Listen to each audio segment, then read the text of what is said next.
বিশ্বকাপের মাত্র ২ মাস আগে বড় দুশ্চিন্তায় আর্জেন্টিনা ন্যাশনাল টিম। অল্প সময়ের ব্যবধানে দলের ৩ গুরুত্বপূর্ণ খেলোয়াড় ইনজুরি। চাপে পড়েছেন কোচ স্কলোনি। সবচেয়ে বড় ধাক্কা এসেছে ডিফেন্সে। টটেনহ্যামের ম্যাচে ভয়াবহ সংঘর্ষে আহত হয়েছে ক্রিস্টিয়ান রোমেরো।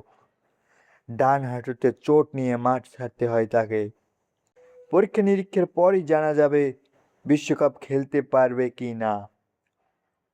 অন্যদিকে আক্রমণভাগের দুশ্চিন্তা, লাউতারো মার্টিনেজ পুরনো পেশিতে চোট, আবার ফিরে এসেছে। ইন্টার মিলানের এই তারকা স্ট্রাইকারের ফিটনেসের বড় প্রশ্ন। আর গোল পোস্টেও অনিশ্চয়তা। এমিলিয়ানো মার্টিনেজ ওয়ার্ম আপের সময় অবস্থিত অনুভব করে মাঠে নামতে পারেনি।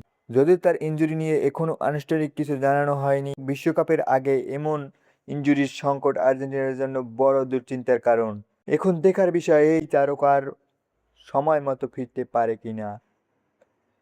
এমন আরও স্পোর্টস আপডেট পেতে সাবস্ক্রাইব করুন মিলন স্পোর্টস। ধন্যবাদ।